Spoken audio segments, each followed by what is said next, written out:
പ്രതിസന്ധികളുടെ നടുവിലെ ദൈവ സഹായം.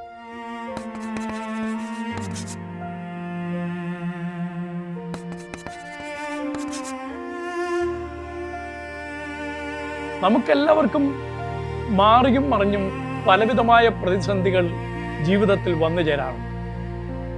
ആ പ്രതിസന്ധികളുടെ നടുവിൽ നമുക്ക് വേണ്ട 2 ഉറപ്പുകളുണ്ട്. ഒന്ന്, എൻ്റെ ഈ പ്രശ്നത്തെക്കാൾ അതിനൊക്കെ അതീതനായി സഹായിക്കുവാൻ കഴിയുന്ന ഒരാൾ എനിക്ക് ആവശ്യമുണ്ട്. 2, ആ സാന്നിധ്യം അത് നിരന്തരമായി എൻ്റെ കൂടെ ആവശ്യമാണ്.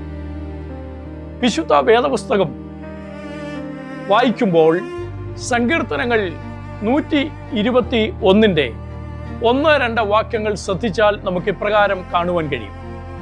ഞാൻ എൻ്റെ കണ്ണ് പർവ്വതങ്ങളിലേക്ക് ഉയർത്തുന്നു, എനിക്ക് സഹായം എവിടെ നിന്ന് വരും?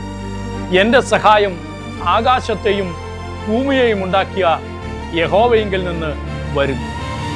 അതുപോലെ തന്നെ 121 സങ്കീർത്തനത്തിന്റെ 4 വായിക്കുമ്പോൾ 4 വാക്യത്തിൽ ഇങ്ങനെ കാണുവാൻ കഴിയുന്നുണ്ട്: ഇസ്രായേലിന്റെ പരിപാലകൻ മയങ്ങുകയുമില്ല, ഉറങ്ങുകയുമില്ല.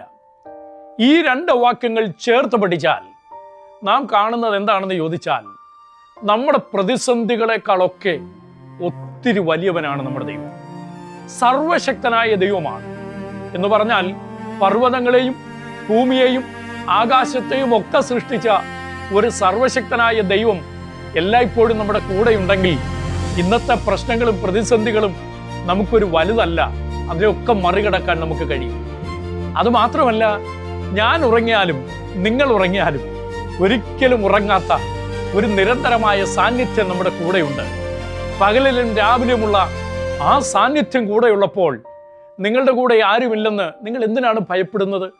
ഒരു പക്ഷെങ്കിൽ അപ്പനും അമ്മയും മാറിപ്പോയി എന്ന് വരാം, സഹോദരങ്ങളും തലമുറകളും മാറിപ്പോയി എന്ന് വരാം, കൂട്ടുകാർ വിട്ടുപോയി എന്ന് വരാം, സമ്പത്തുകൾ നിങ്ങൾക്ക് അന്യം നിന്നുവെന്ന് വരാം. എന്നാലും 2 ഉറപ്പ് എല്ലായ്പ്പോഴും നിങ്ങളോട് കൂടെയുണ്ട്. സർവശക്തനായ ഒരുവൻ നിങ്ങളുടെ കൂടെയുണ്ട്. അവന്റെ സാന്നിധ്യം നിരന്തരമാണ്, അതിനെ ആർക്കും തടയുവാൻ കഴിയുകയില്ല. ദൈവത്തിൻ്റെ വലിയ സാന്നിധ്യവും അവന്റെ നിരന്തരമായ ബന്ധവുമുള്ള ഒരാളുടെ ജീവിതത്തിൽ പ്രതിസന്ധികൾ ഉണ്ടെങ്കിലും അവൻ ധൈര്യപ്പെടും. അവൻ ഇങ്ങനെ പറയും: എൻ്റെ ദൈവം എനിക്ക് സഹായകൻ.